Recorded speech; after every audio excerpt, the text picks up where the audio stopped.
संगीत सरिता।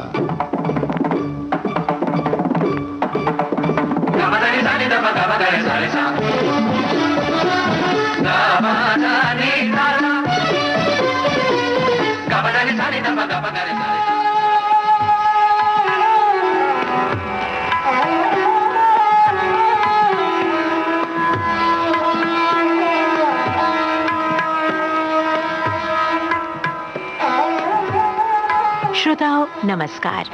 मेरी संगीत यात्रा ज्येष्ठ और विद्वान सारंगी वादक पंडित राम नारायण द्वारा प्रस्तुत इस श्रृंखला की ये है अगली कड़ी। संगीत सरिता के दोस्तों, आज फिर उस बात को आगे बढ़ाएंगे। तो जो मैंने कॉन्सर्ट बजाया था बुलेश्वर में, उसकी सक्सेस के बाद मुझे आनंद हुआ और बजाता रहा सभी जगह।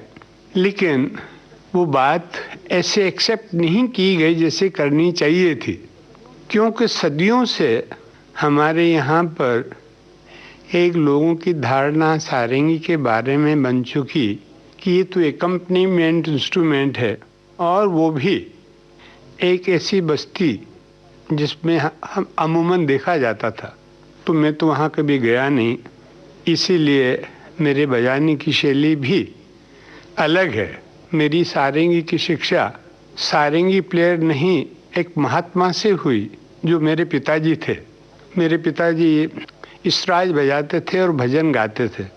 उन्होंने मुझे मेरा हाथ रखवाया सारंगी पे, और सारे गामा पाधा निशा कौन सी उंगली से बजाना चाहिए, ये उनकी तरफ से मुझे मिला। संगीत की शिक्षा फिर मेरी गाने वालों से हुई। महादेव प्रसाद जी मैहर वाले, ये अलाउद्दीन खान साहब के दोस्त थे, और अली अकबर और रविशंकर को भी अलाउद्दीन खान साहब कहते थे कि उनसे जाके सीखो। वो ऐसे गायक थे। उनके साथ मैं रहा, सीखता रहा, उनकी सेवा करता रहा। तो संगीत की शिक्षा वहाँ से मिली। उसके बाद वो जब नहीं रहे और मैंने उनसे पूछा, तो उन्होंने मुझे कहा कि लाहौर जाके मेरे दोस्त थे वहीद खान साहब, ये वहीद खान साहब को मैं खान साहब नहीं समझ के एक सूफ़ी संत समझता हूँ, कि उनको पूरा जीवन सूफियों का ही जीवन रहा, और भगवान की, अल्लाह की आराधना में ही उन्होंने अपने संगीत को रखा हमेशा। तो वो भी एक महाज्ञानी पंडित थे संगीत के। इस तरह से मेरी शिक्षा हुई। मेरे बड़े भाई साहब स्वर्गीय चतुरलाल जी ने मुझे कहा कि तुम्हारा बजाना यूरोप में होना चाहिए, और उन्होंने मैक्स मिलर भवन के थ्रू एक टूर अरेंज किया यूरोप का, जो 3 महीने का था। और हम दोनों भाई जब यहाँ से निकले, फ्रैंकफर्ट उतरने के बाद मेरे भाई साहब ने मुझे कहा कि यहाँ जो तुम बजाओगे वो सिर्फ मेरे लिए बजाना, यहाँ के श्रोताओं की परवाह नहीं करके। क्योंकि यहाँ हमारे यहाँ होता है कि हर एक आर्टिस्ट की कोशिश ये होती है कि मैं श्रोताओं को खुश कैसे करूँ। तो ये चीज़ वो पहले देख चुके थे। अमेरिका गए थे वो सबसे पहले उस्ताद अली अकबर खां के साथ, ये 54 की बात है।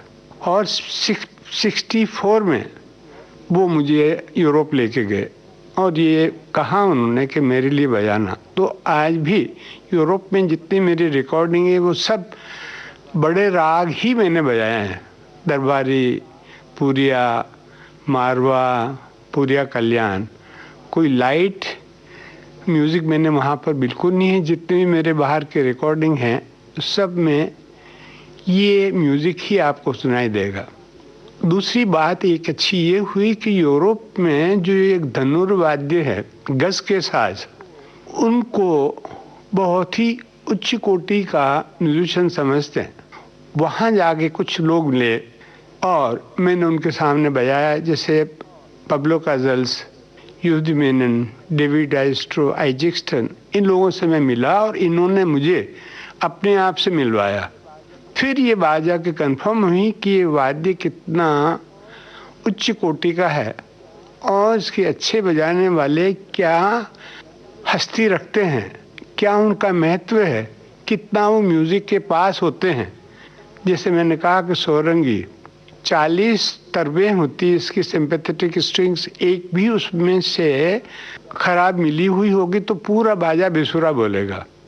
तो सुर ज्ञान और संगीत की जितनी भी विशेषताएं हैं वो इस इंस्ट्रूमेंट में होती हैं। और उन लोगों ने जब मुझे कहा कि मैं किस ट्रेनिंग से बिलोंग करता हूँ तो मुझे कॉन्फिडेंस भी आया, पैसा भी मिला और निश्चय भी कर सका कि मेरी कोई जगह है।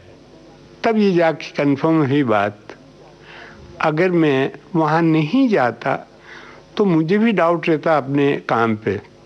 तो ये सब कुछ कर करा के मैं उन सब लोगों का आभारी हूँ जिन्होंने मुझे हेल्प की इस प्रोजेक्ट में। और ये इंस्ट्रूमेंट, ये वाद्य जो एक ही विशुद्ध भारतीय परफेक्ट वाद्य है जिसमें 100 रंग होते हैं, तो वो किसी तरह से बच गया और मैं भी बच गया। आज मैं आपको राग बैरागी भैरव सुनाऊंगा जो कि मैंने यूरोप के टूर में मेरे बड़े भाई साहब स्वर्गीय चतुरराज जी के साथ रिकॉर्ड किया था।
विख्यात सारंगी वादक पंडित राम नारायण द्वारा सारंगी पर बजाया ये था राग बैरागी भैरव।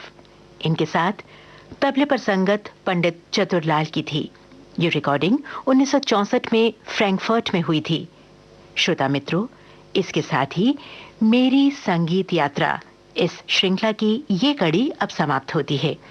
इसमें तकनीकी सहयोग विनीता धोलकिया और प्रदीप शिंदे ने दिया। प्रस्तुतिकरण में सहयोग वीणा राय सिंघानी ने दिया और विविध भारती के लिए प्रस्तुतकर्ता थीं कांचन प्रकाश संगीत।